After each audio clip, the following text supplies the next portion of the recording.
have had three very interesting perspectives, somewhat different.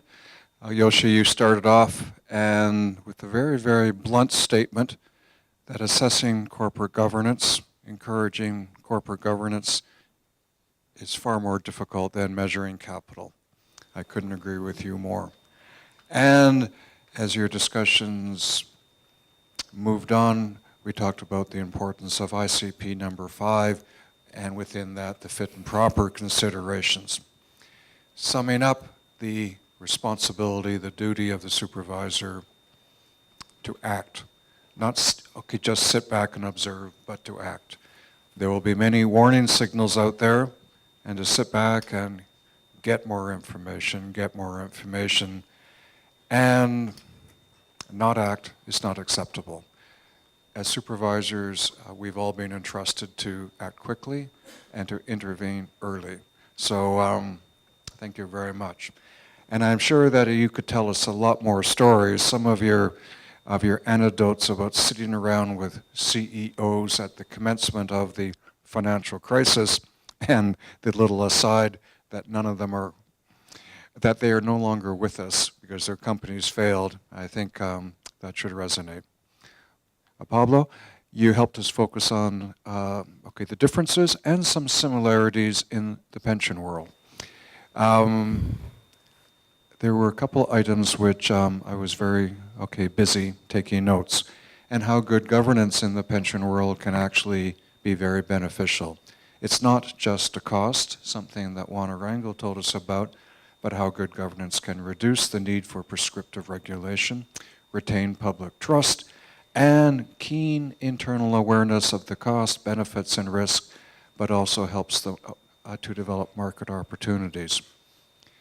It's amazing that more organizations, whether insurance companies or pension plans, do not view corporate governance as a strategic advantage, as some of the Colombian institutions have now realized.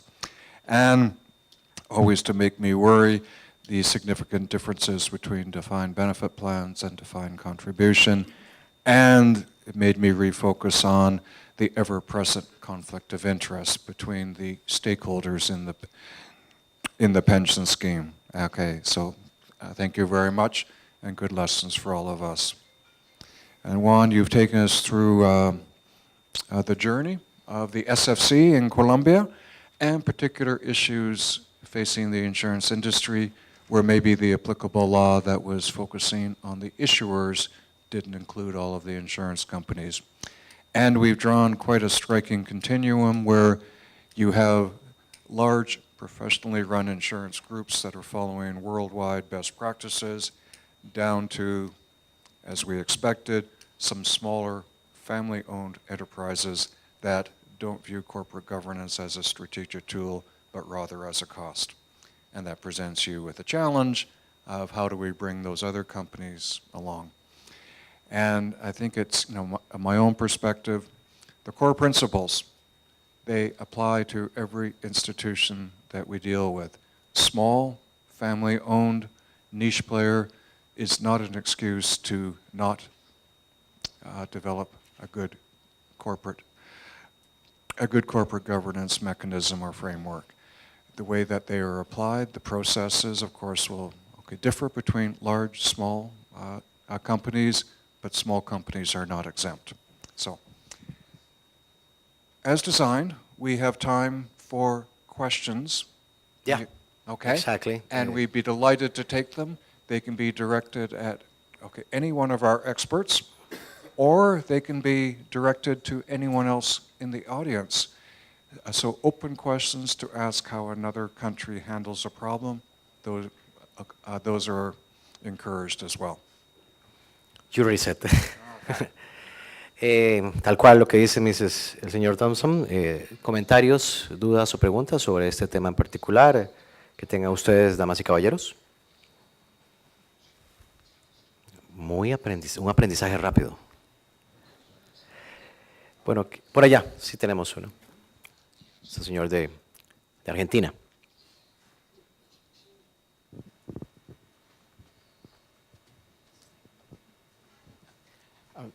Thank you very much, all of you, for the presentation.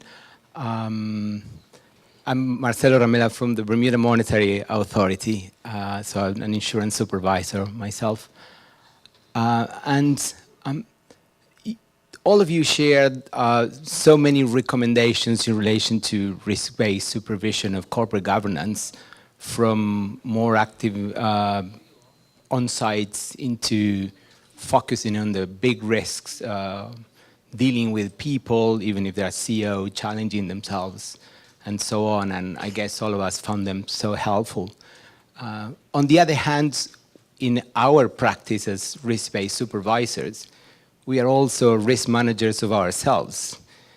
We have objectives to hit. Many have mandates, have legal restrictions, reputational risks, institutional risks, people to address ourselves. Some of us have non-zero failure policies by which it's okay to see firms fail. And so we are risk managers of ourselves and risk-based managers of ourselves as much as we are risk-based supervisors of others.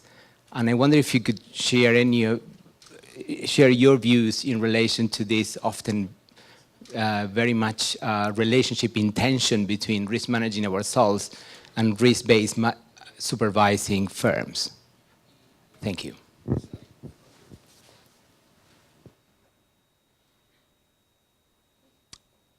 I will take a stab at that. And I appreciate the comment from the gentleman from Bermuda, because you do represent a very, very intriguing market. I should say a very, very small jurisdiction such as Bermuda has a much larger insurance market than all of Canada. So it's really quite incredible. So supervisors as risk managers of their own organizations, very true.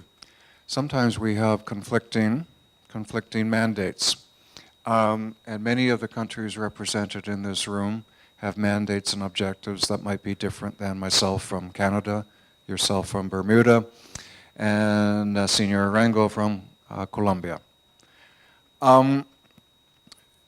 It might depend on where the agency is in its evolution. Certainly, if I look back on my history, having companies fail was not good. Supervisors would be called before parliamentary or congressional committees, and the chairman of the investigating committee would point to the supervisor and say, why you, Mr. So-and-so, why did you let that company fail? Failure was not an acceptable outcome, often in Canada in the earlier stages. But then we got used to them. They happened too frequently. And having failures was actually a tool to encourage Parliament to give the supervisor the necessary tools to act proactively and to intervene early. So all depends on your mandate. I have worked with other supervisors for expressly the purpose of saying, you are risk managers. You must develop within your own organization your own risk appetite, tolerance, and the mechanism to achieve that. Should the risk tolerance statement coming out of your own agency be made public, or should it be made available to your governing board and to Congress, the Minister of Finance, who has ultimate authority? But I think to hold insurance companies to a higher standard than you hold yourself as a supervisor agency is not right. I think we have to hold ourselves, knowing what our risk tolerance is. The risk tolerance statement from my country clearly delineates between the approach that we would take for systemically important financial institutions, whether globally or domestically systemically important, and the approach that we will take for the smaller, more local firms. The risk tolerance statement also for my country would state that just because a company is small and a few number of policyholders, we try to define there's a certain amount of supervision that is required for all institutions. Light touch does not mean no touch. A certain rigor has to be applied to all companies because we believe all policyholders are entitled to the protections that are afforded by having a supervisor agency in place. So defining risk tolerance and putting it into place, following it rigorously, and applying your resources to achieve that tolerance, I think is to be recommended. But we do have to recognize that companies are, or the countries are different. Mandates are different. Having companies fail, I don't think that many agencies would publicly want to say that failure is allowable. Maybe that is more common in the risk tolerance statements for the more mature insurance markets and the more mature supervisory agencies. But it's very difficult because for smaller agencies to say or to state that failure might be acceptable, might cause people who look at the work that we do, who influence the work that we do, might look at that as an excuse not to be very diligent, and that's anything but the case. Other mandates might be, in my country, that the mandate clearly states the supervisor is responsible for assessing risk management systems at the supervised companies, and where deficiencies or shortfalls are noted, to bring that to the attention of boards and management immediately, and to ensure the companies fix those problems, not the supervisor. So, bottom line, okay, risk management is your responsibility for your agency, just as risk management is the responsibility for corporate boards of directors. I understand Marcel's question is also timing issue. So if it is too late, companies failed, and if it's too early, there is a huge criticism from the company itself. So in any case, there is extremely difficult to intervene in the right time. Because, of course, there is some helpful information like capital and risk appetite, but in the bottom line is judgment. And I think that key issue for us, regulators, is permanent supervision, see the company all the time and understand the company's situation.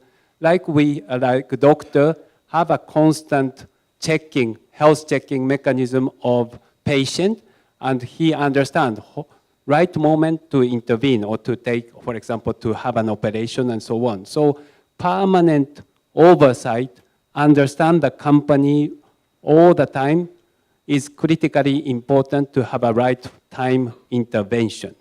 I do not support so much, there is a zero failure sort of principle. As a regulator, we have to intervene before failure. At least, we have to make a clear judgment how to address the weakness of the companies.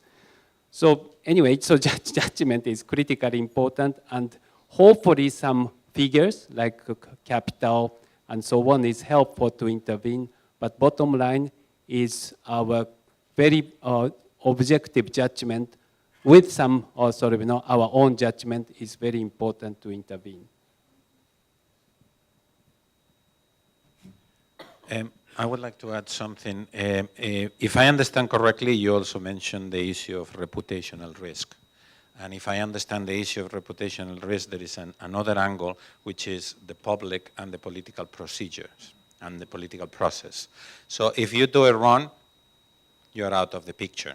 And sometimes regulators don't do it wrong. It's just they didn't have any jurisdiction or any in their mandate that gave them power to do certain things. Like during the crisis, we discovered that in many countries and in many markets, regulators were not allowed to regulate all the aspects, but then they were blamed from the entire collapse. And this is very important because if the public or the political process do not know what is your mandate, do not know what are your objectives, and do not know what are your limitations to achieve or to do certain things, like some regulators do not regulate certain aspects. Like in the banking sector during the crisis, it was discovered that they didn't regulate all the shadow banking or all different institutions that were providing loans and things like that.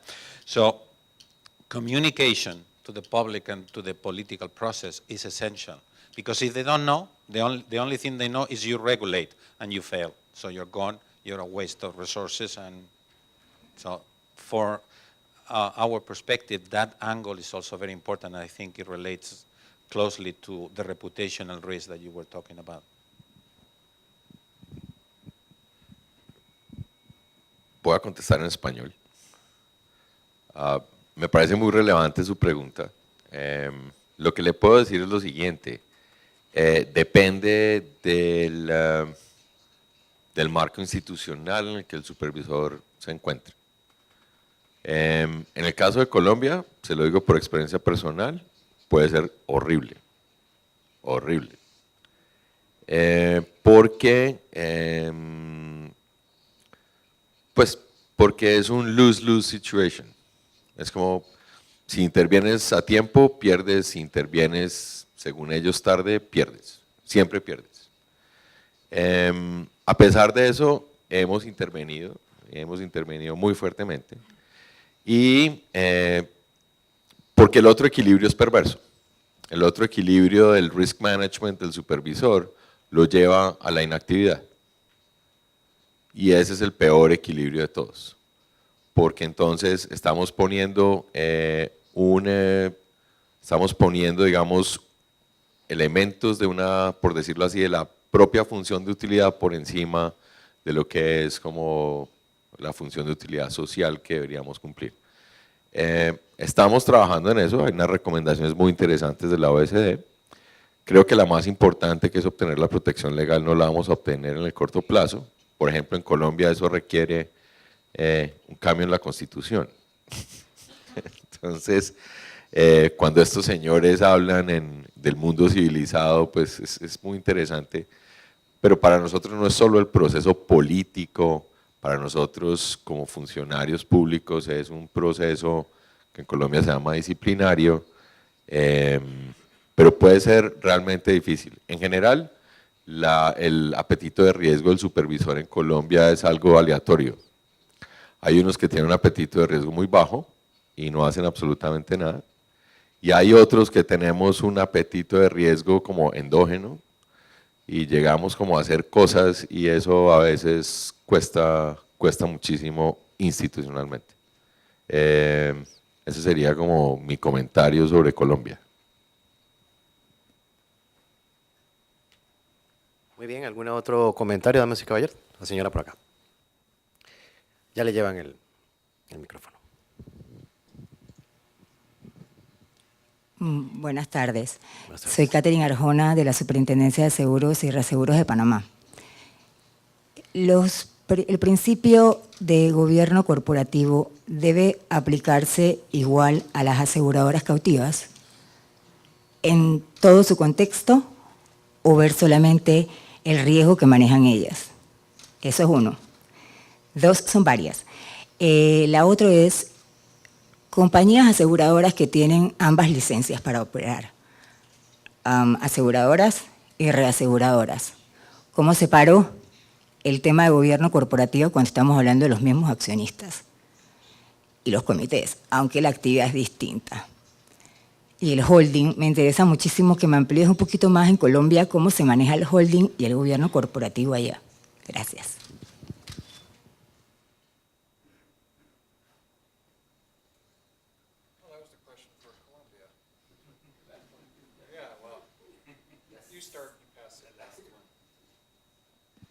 A ver, el tema de gobierno corporativo con conglomerados en Colombia es muy colombiano, o sea, muy enredado. Entonces, ¿qué tenemos? Tenemos facultades de supervisión con un perímetro muy limitado cuando se llega a conglomerados. Esa es una cosa que vamos a poder superar en la siguiente legislatura. Hay un proyecto de ley. Otra vez, a partir de las recomendaciones de la OECD, el gobierno pasa en julio un proyecto de ley que le otorga por ley las facultades al supervisor para ampliar el perímetro y llegar hasta la matriz de los conglomerados financieros. Entonces, ese va a ser como el equilibrio en el futuro cercano. Hoy día, ¿qué hacemos? Hoy día, afortunadamente, la mayoría de ellos son emisores del mercado de valores, y no solo en Colombia, sino que le han encontrado valor a emitir en Estados Unidos, por ejemplo, algunos en Europa. De manera pues que eso nos ha permitido, a través de la regulación del mercado de valores, tener algo más de control sobre las estructuras de gobierno corporativo de los conglomerados financieros colombianos. ¿Cuándo vamos a tener el perímetro completo? Esperamos que para diciembre de 2015 vamos a tener un proyecto de ley que finalmente nos autorice a tener el perímetro, a ampliar nuestro perímetro y poder ir hasta la casa matriz y empezar a trabajar requerimientos prudenciales incluso a ese nivel. Entonces, esa es un poco la situación actual y lo que esperamos sea el equilibrio en el futuro cercano.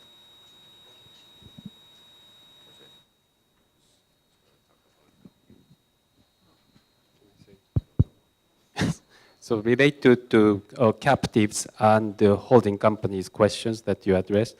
Captive, there is a specific paper in the context of IAIS standards related to, not limited to corporate governance, but all the captive regulatory issues. And in principle, corporate governance should be applied to all form of insurance companies, but key issue is proportionalities. So proportionality we discussed yesterday a little bit, and small captive cannot, I understand that cannot have so rigid governance structure as we expect to internationally active big companies.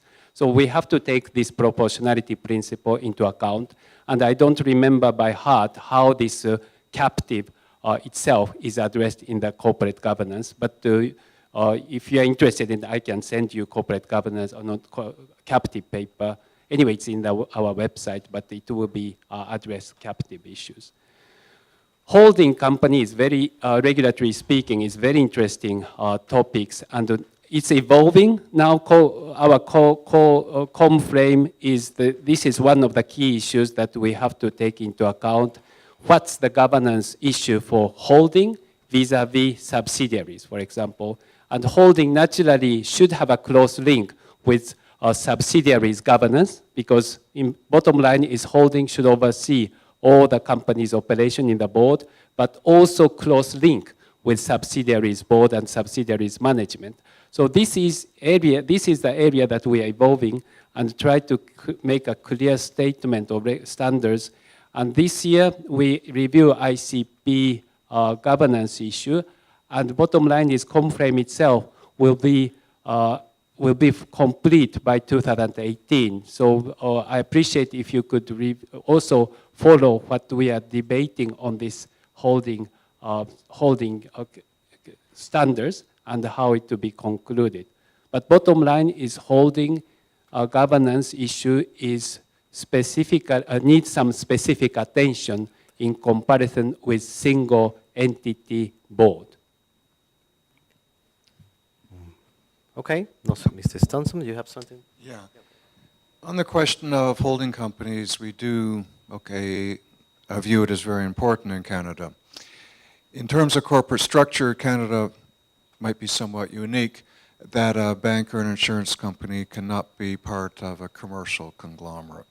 They can be part of a financial conglomerate, and so it's possible to have a holding company, bank, insurance company, and other related entities in the financial services market, including security dealers. There's legislation in Canada that if the bank or the insurance company is owned by a holding company, all of the legislation, regulation, guidance that would apply to the individual bank or insurance company is directed upstream to the holding company, very specifically. So there's no hiding. And I think this legislation has been in place for about 15 years, understanding that corporate structures are getting more difficult, but we ensure that in the corporate structure that we don't have other companies in the real economy that would muddy the waters and would make it difficult, or if not impossible, for the supervisor to apply supervisory standards, capital requirements, etc., to the non-financial institutions. And there was a question in there about companies that have licenses for direct insurance and reinsurance. We would see no difference whatsoever. It doesn't bother us. Every company with a direct license in Canada can assume reinsurance if it wishes. Most reinsurers have licenses that are restricted to the business of reinsurance. And so I frankly just don't see a difficulty from my perspective. Where I would take your question and extend it a bit further, in jurisdictions around the world, companies that underwrite life insurance and non-life insurance are in the same corporation. And I think the term is composite insurers, life and non-life. That is no longer permitted in Canada, and it has not been for a long, long period of time. We believe it is not good practice, and we would not license a company that wanted to do life insurance and non-life. We think that the approach or the considerations of the different type of policyholders are so significantly different that we don't think a common governance structure in a one company basis would be the appropriate way to handle that issue. Many of the policyholders of life insurance companies have long-term expectations. They might not even be in the company for protection, but they're for savings or wealth accumulation. Whereas in the general insurance company, well, they're there for protection. And we always keep in the back of our mind, if the company failed, what would be the process to liquidate? And to liquidate a general insurance company is one thing, and I've gone through a lot of those. To liquidate a life insurance company is something very, very different. And frankly, if a life insurance company is failing, often liquidation is not the proper resolution. The company can go through a process. Maybe its corporate life is over, but the viable books of business within the life insurance company have value. And there's a time frame for those individual books of business to recover, change in interest rates or whatever. And those components can often be sold to other insurance companies with no negative impact to those policyholders. There might be remnants of the failed life insurance company that have to have a different form of resolution, and then we could go through a liquidation process for those or put it into another vehicle and have the industry support the orderly runoff of the remaining liabilities. So in your question, Catherine, I read composite insurance companies, and they cause us in Canada, they perplex us, and they're no longer allowed.